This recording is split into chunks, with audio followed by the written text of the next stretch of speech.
Êxodo 19, 6.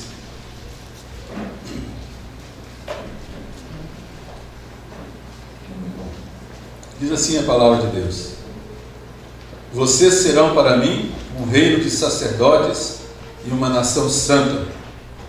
Essas são as palavras que você dirá aos israelitas. Mas quero ficar na primeira parte. Vocês são para mim um reino de sacerdotes e uma nação santa.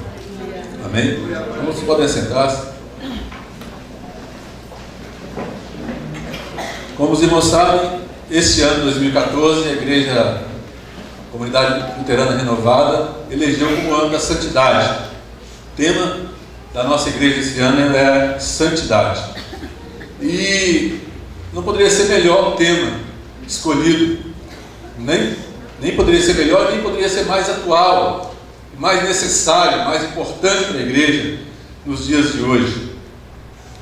Até porque nós já estamos observando, apesar dessa chamado avivamento recente na igreja no Brasil, nós já estamos observando uma secularização da igreja, um processo de secularização da igreja, de mundanização da igreja.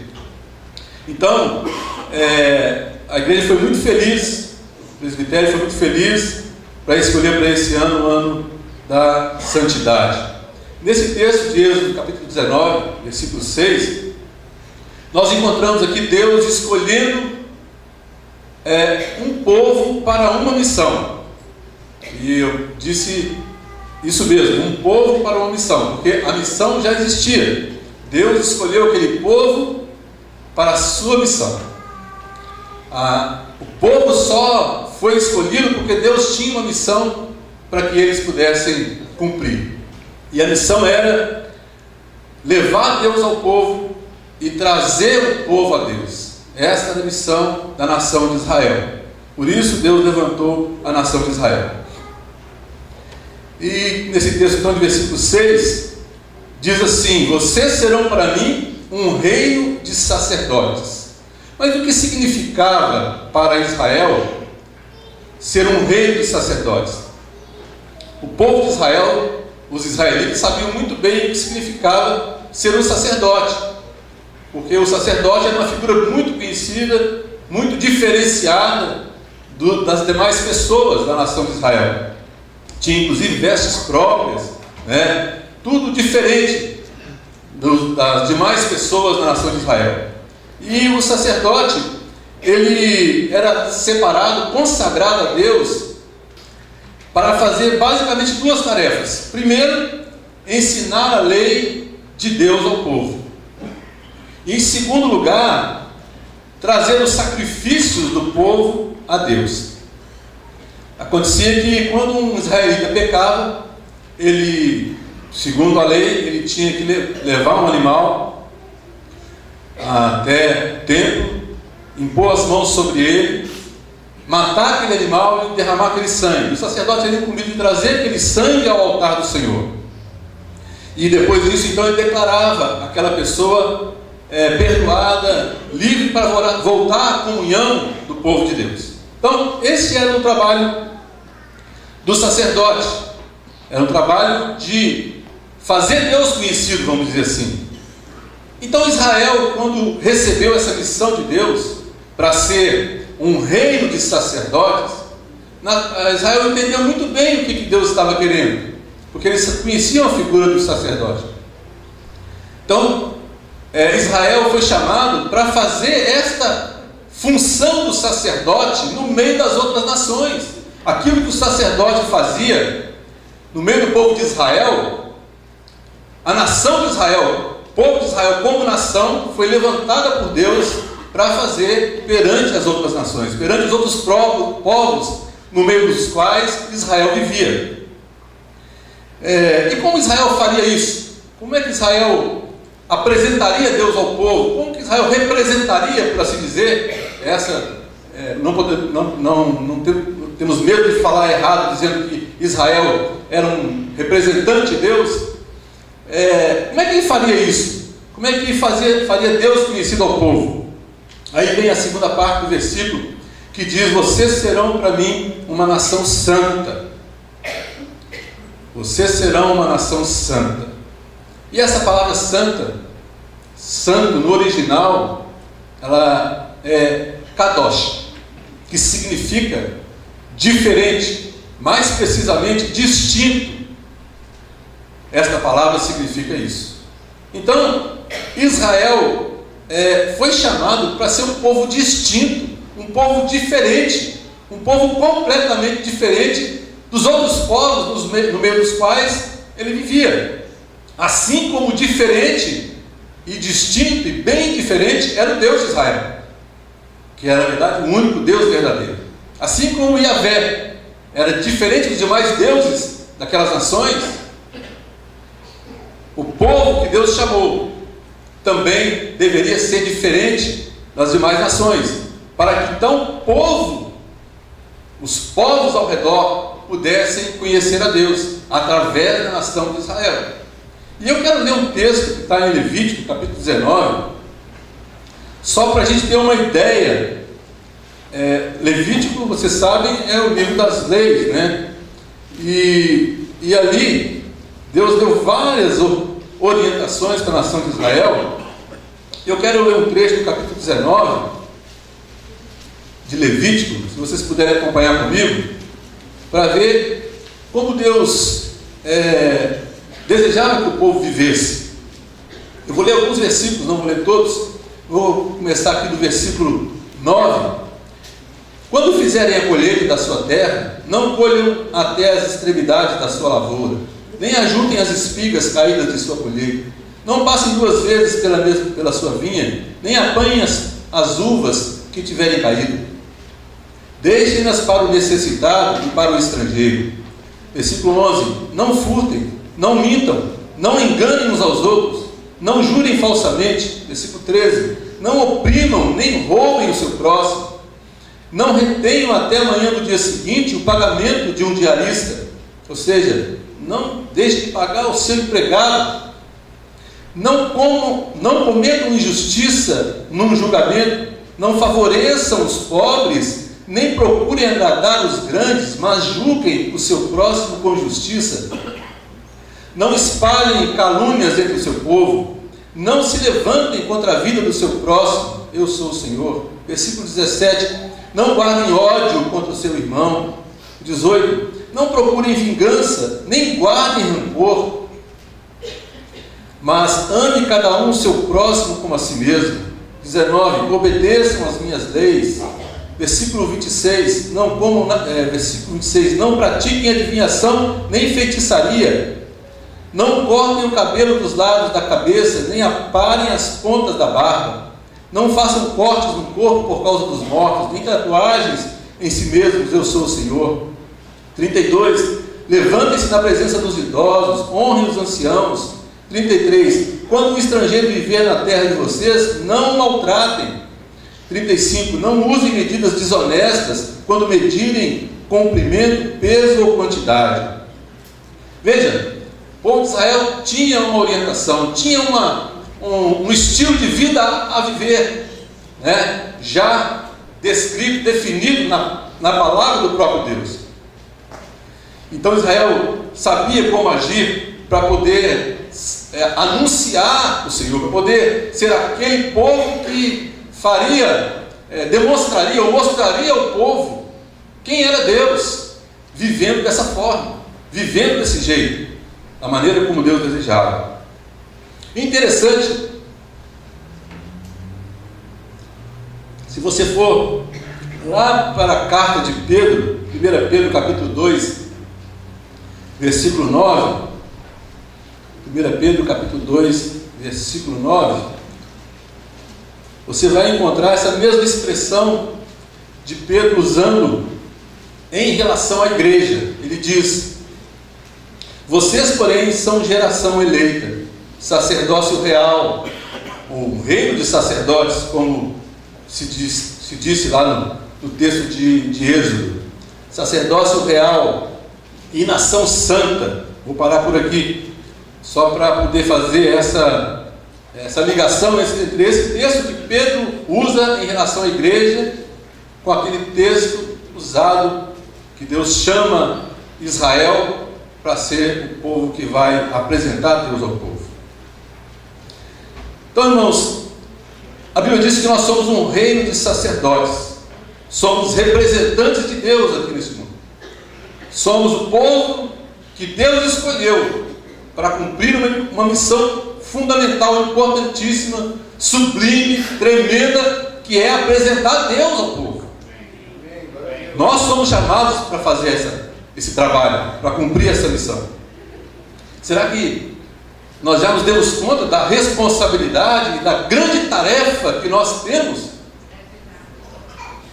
E eu pergunto, como nós faremos isso? Assim como eu perguntei como Israel faria esse papel perante os outros povos. E como faremos isso? Nós, igreja, que vida nós precisamos viver para que nós possamos apresentar Deus ao povo? A Bíblia diz também, Pedro usando a mesma expressão, nós precisamos ser uma nação santa, um povo diferente, um povo distinto. E eu quero nos refletir nessa noite, nós como igreja, será que nós temos de fato sido um povo diferente, um povo distinto, um povo que apresenta um estilo de vida diferente desse que nós temos visto no mundo?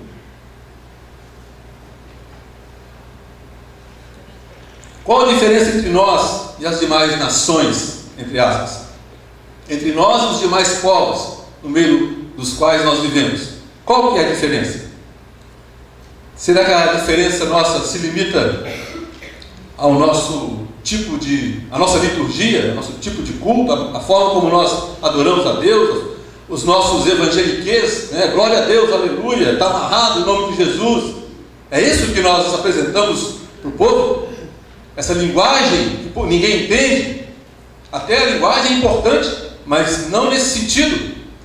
A nossa palavra é importante no sentido de que nós devemos abrir nossa boca para abençoar, para falar palavras que vão trazer as pessoas a Cristo, abrir nossa boca para exortar, se for o caso, mas para consolar também, abrir nossa boca não para falar mal dos outros, mas para falar bem. E quando tivermos que falar mal, falamos com ele mesmo, não com o vizinho ou com o outro lado, quando tivermos que criticar. Mas será que a nossa diferença se resume a esses clichês, essas expressões que nós usamos, que gravamos nas camisetas e colocamos no nosso carro? Esse aqui é o que lá, Deus é fiel, tem lá o peixinho, então esse aí é um povo diferente. Será que essa é a diferença? Quando Deus chamou Israel para ser uma nação distinta, diferente, não era no sentido de a diferença na esfera privada, ou seja, dentro dos muros, dentro das paredes do templo. Não, até porque o objetivo de Deus é fazer Deus conhecido às outras nações. Então, naturalmente, Deus esperava que Israel vivesse uma vida diferente na esfera pública, não ali dentro, no particular, no seu templo. Claro que também acaba sendo diferente. A forma como Israel adorava Deus era diferente, mas não era isso que Deus esperava apenas do povo de Israel. Deus esperava que Israel mostrasse uma postura diferente, um estilo de vida diferente. Por isso eu li aqui várias coisas que Deus disse para que o povo não fizesse, e outras que eles fizessem. Então, na verdade, Deus estava, quando chamou Israel, dando cumprimento a uma promessa que está lá no livro de Gênesis, no capítulo 12 de Gênesis, quando Deus chama Abraão e disse que em Abraão, que através dele, muitos povos seriam abençoados, muitas famílias da terra seriam abençoadas. E nós temos hoje essa missão. Por que será que, apesar de termos mais de, segundo a última estatística, 40 milhões de cristãos evangélicos, será que nós temos 40 milhões de cristãos evangélicos? Por que será que nós não notamos muitas mudanças, só falando do nosso Brasil? Eu arriscaria dizer que se nós tivermos 10% desse número de pessoas comprometidas com o Senhor, de pessoas chamadas para serem santas e assumindo esse papel de ser santo, certamente o nosso país estaria muito melhor do que está hoje. Qual a nossa posição em relação ao aborto? Em relação ao homossexualismo, em relação à fornicação, ao sexo antes do casamento, a mentira, a sonegação de imposto.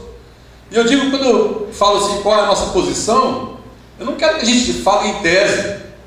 Em tese eu sou contra a sonegação de imposto. Em tese eu sou contra a fornicação. Mas quando se trata da minha própria vida, aí a história é outra. Eu estou me referindo à postura, a posicionamento, à prática, à atitude da nossa vida. Aleluia, glória a Deus. Será que temos sido esse povo santo que Deus nos chamou para ser? O índice de divórcio na igreja está bem próximo do índice geral fora da igreja. Que santidade é essa que nós proclamamos? Que suborna vendedor e comprador para levar vantagem? Que aceita propina para favorecer alguém? Ou que mesmo sem aceitar propina, favorece parente em detrimento daquele que de fato tem direito? Que santidade é essa que se deleita em programas de televisão que são verdadeiras apologias às coisas que não agradam a Deus, ao homossexualismo, à pornografia, ao sexo antes do casamento, aumentando o ibope dessas emissoras? Que santidade é esta que prefere o jogo de futebol a um culto na quarta-feira ou no domingo? Que santidade é esta que discute e muitas vezes briga com seu irmão lá no campo de futebol, vai às vias de fato, de agressão mesmo? Que santidade é esta? Que diferença que nós estamos notando, comparando a igreja com os demais povos, vamos dizer assim, a igreja como nação e as demais nações que estão ao nosso redor?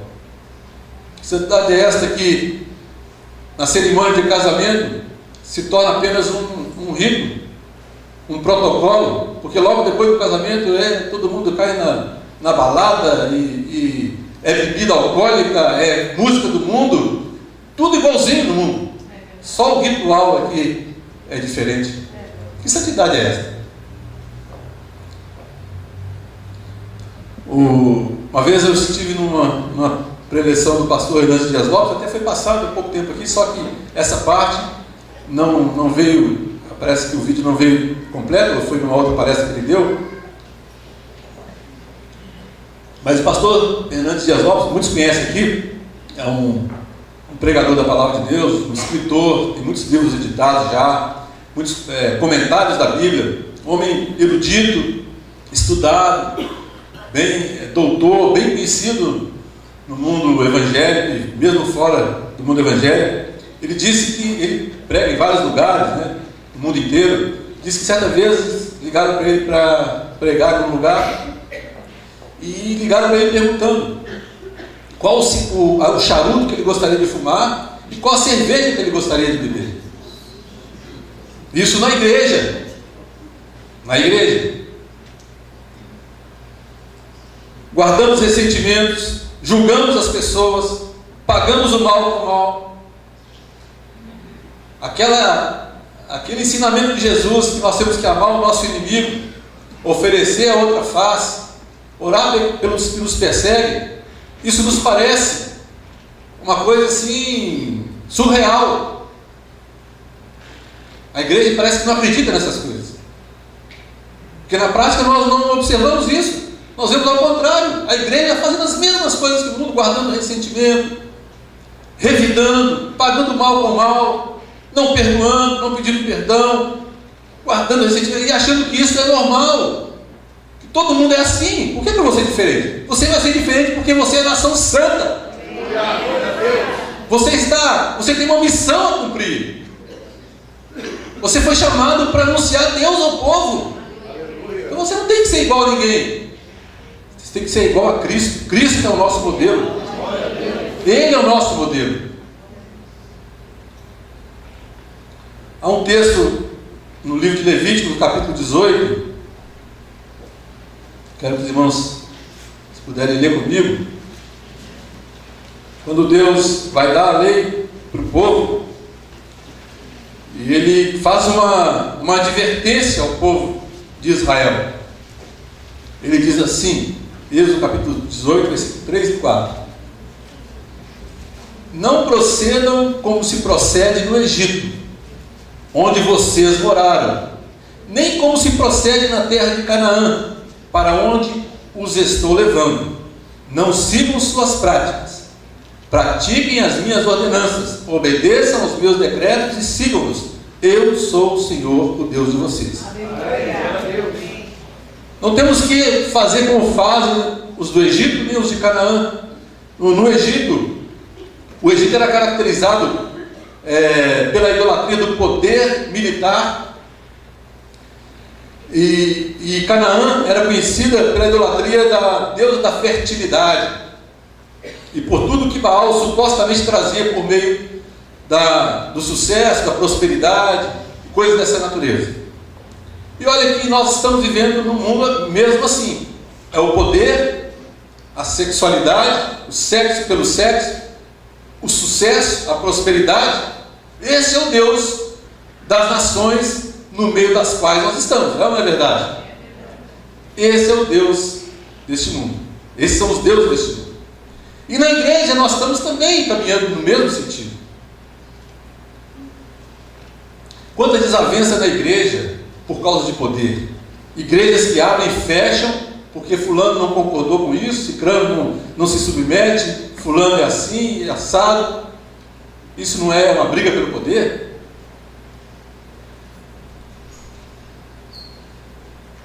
Quantas mensagens pregadas nos nossos púlpitos incentivando a busca pela riqueza, quando eu encontro aqui na palavra de Deus em 1 Timóteo capítulo 6, versículos 9 e 10, os que querem ficar ricos caem em tentação, em armadilhas e em muitos desejos descontrolados e nocivos, que levam os homens a mergulharem na ruína e na destruição, pois o amor ao dinheiro é a raiz de todos os males. Algumas pessoas, por cobiçarem o dinheiro, desviaram-se da fé e se atormentaram com muitos sofrimentos. Já temos balada gospel, funk gospel, já temos festa junina gospel, já temos ovo de chocolate na nossa Páscoa, Papai Noel no nosso Natal, já temos dança e bebida alcoólica em nossas festas. Onde que está a diferença? Usamos as mesmas estratégias de marketing para manter os nossos programas de televisão. Somos chamados a ser diferentes, irmãos. Somos chamados a ser um povo distinto, diferente. E devemos confiar no Senhor. Ele vai suprir as nossas necessidades. E Pedro, fazendo essa comparação, essa ligação entre o texto de Êxodo, chamando o povo de Israel, comparando com a igreja, ele diz, no versículo 9, capítulo 2, versículo 9, para que nós temos que ser assim? A fim de proclamar as virtudes daquele que vos chamou das trevas para a sua maravilhosa luz. Esta é a nossa missão. Anunciar as virtudes daquele que nos chamou das trevas. Nós éramos das trevas. Ele nos chamou para a sua maravilhosa luz. Agora nós somos nova criatura. Agora o nosso estilo de vida é outro. Nosso padrão é outro. E assim nós vamos proclamar as virtudes dele. Assim nós vamos mostrar Deus ao povo. Nós vamos levar Deus ao povo pela palavra. E vamos trazer Deus, o povo a Deus, para conhecer Jesus como seu Senhor e Salvador, como a expiação pelos seus pecados. Amém? Amém. Que Deus nos ajude, que Deus tenha misericórdia de nós, nos transforme na verdadeira igreja que Ele deseja, que nós vamos fazer uma mudança radical nessa cidade. Se nós vivemos o Evangelho, se nós vivemos a santidade do Senhor, nós vamos fazer uma mudança radical nessa cidade. Amém? Vamos ficar de pé.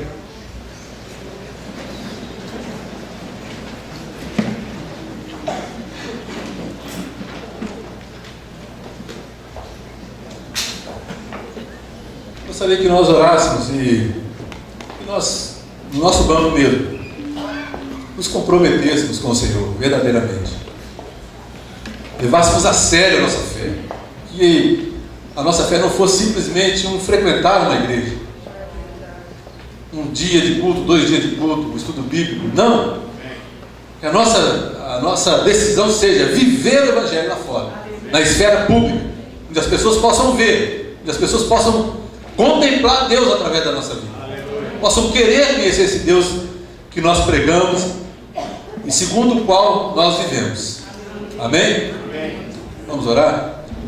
Senhor nosso Deus, nós queremos pedir perdão, Senhor, perdão pelo nosso pecado, perdão, Senhor, pelo relaxamento, perdão pelas vezes que não fazemos aquilo que devíamos fazer, perdão pela vida tão frouxa, Senhor, em relação ao pecado, perdão porque nós somos condescendentes, nós não odiamos o pecado como deveríamos, perdão pelas vezes que nós tivemos tanta oportunidade de proclamar o Teu nome através da nossa vida. As pessoas estão ao nosso redor, esperam de nós, Senhor, um tipo de vida que nós não temos para dar.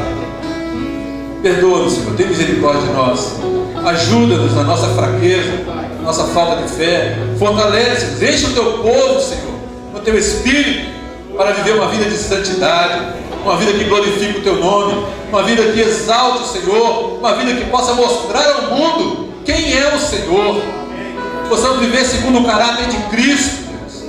Que nós não abramos mão, não negociemos com a verdade, com a Tua palavra.